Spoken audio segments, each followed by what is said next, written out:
అన్నం లేని వాళ్ళు ఉన్నారు, అన్నం పెడుతున్నారు మీరు. పాటలు బాగానే పాడుతున్నారు మీరు.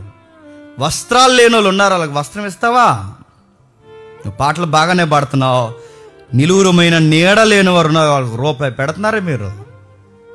ఇవేం చేయరు, తగునమ్మా అని తయారైపోయినా ఏం చేస్తున్నారు మీరు? అన్నం లేనివాడికి అన్నం పెట్టరు, వస్త్రం లేనివాడికి వస్త్రం పెట్టరు, నీడ లేనివాడికి నీడెవరు. కానీ మీరు నాకు ఏమిస్తానంటున్నారు?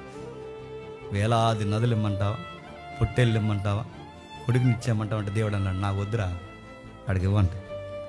వీళ్ళు మీరు కొట్టి చచ్చిపోతున్నారు కదా, అడిగి ఇవ్వండి. అన్యాయంగా నడుచుకోండి, ఎదుటివాడిని ప్రేమించండి, నిన్ను వల్ల నీ పొరుగు వాడిని ప్రేమించు. అప్పుడు నా దగ్గరకు వచ్చి నాకు ఏమి ఇవ్వకపోయినా వర్షిప్ చేయి, చాలు, నాకు ఆనందం ఉంటుంది.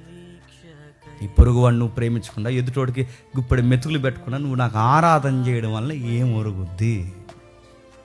న్యాయం కావాలి, న్యాయం కావాలి. అందుకే జలప్రలయం అలా ఉన్నందుకే ఆ తరాన్ని దేవుడు తీసేస్తాడు. సేమ్ మళ్ళీ ఇశ్రాయేలు అలాగున్నందుకే తీసుకెళ్ళి వాళ్ళని ఎక్కడ కూర్చోబెట్టాడు? చెరలో కూర్చోబెట్టాడు. సేమ్ మళ్ళీ తిరిగి ప్రపంచం ఎక్కడికి వచ్చిందో తెలుసా? మళ్ళీ అలాగే వచ్చింది.